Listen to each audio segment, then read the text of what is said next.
Well, Pisces, the first part of the month of May 2017 seems to be focused on your finances. I'm Dadhichi, by the way, from astrology.com.au. Thanks for joining me. For those of you that are new, I'm here to give you a brief synopsis of what's happening astrologically. If your sun sign, moon sign or ascendant happen to be Pisces. And the second house, we see the retrogression, that retrograde Mercury that's still throwing things into a bit of a tailspin for you in the company of Uranus, that unexpected,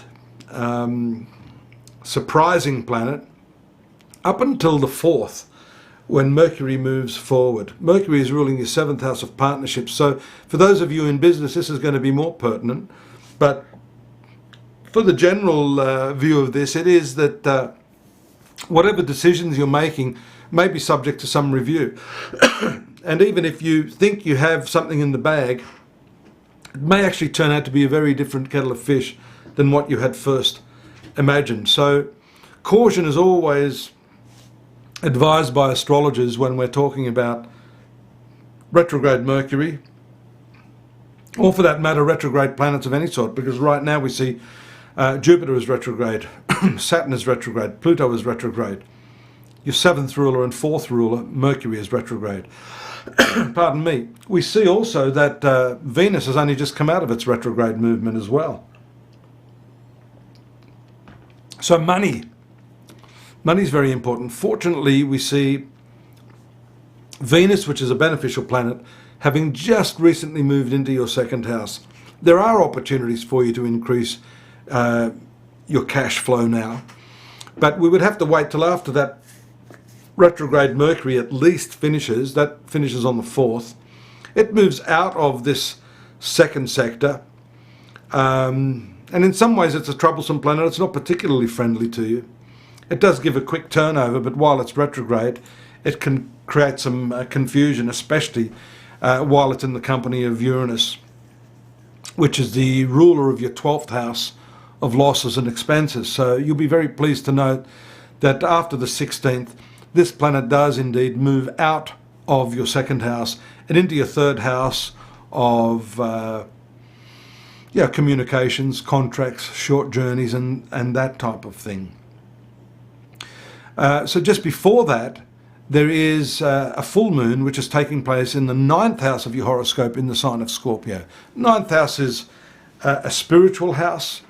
It is also the house of long distance travels. The moon is ruling your 5th house, so this is a very, very strong connection. Although Scorpio is its weakest sign, the fact that it's full is very nice and brings with it some good luck. If you're a parent, it's very good luck for children. Children may travel during this period.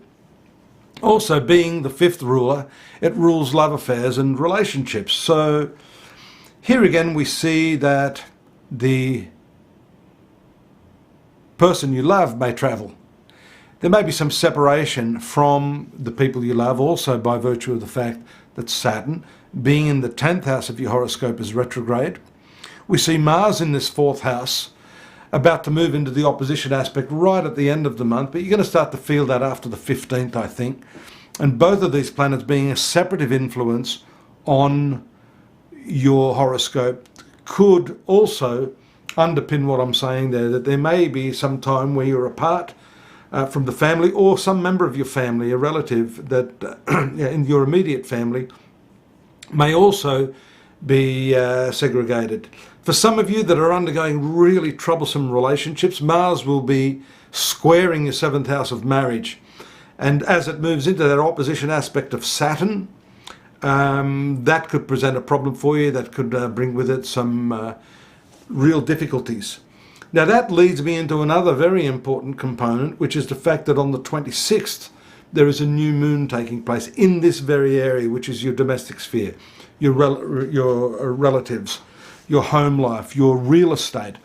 And the reason for that is that after the 21st, the sun moves into this area to make its journey towards Mars, and the new moon also, so 3 planets in this area, and the new moon naturally means turning over a new leaf, new chapter, opportunities to enter a new phase of your life domestically. So for some of you, not all of you, if a relationship has become untenable and it can't work now, that aspect of Mars on the 7th house, bringing with it the opposition energies of Saturn, and then the new moon and the sun, which will cause what we call combustion down the track towards the end of the month, early in June. These are not good omens and can mean that you decide to either leave your home, build a new home, change residence, do a makeover, or divorce.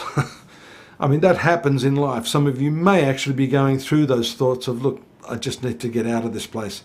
Now, if you're clever, especially with a lot of the planets still in retrogression, you would be thinking to yourself, let me not make the decision right now. Let me just have a think about this. Let me just take a little bit of time out and chuff off over, to a log cabin and take some time to think this stuff through. That's not a bad idea, because that gives you time to think about things. And I also say too that if there are problems in a relationship, absence, that old saying, absence makes the heart grow fonder, but that absence actually means that your value as a person to the other person increases. The scarcity of a commodity is what determines its value. If something is a little more scarce, then its value increases.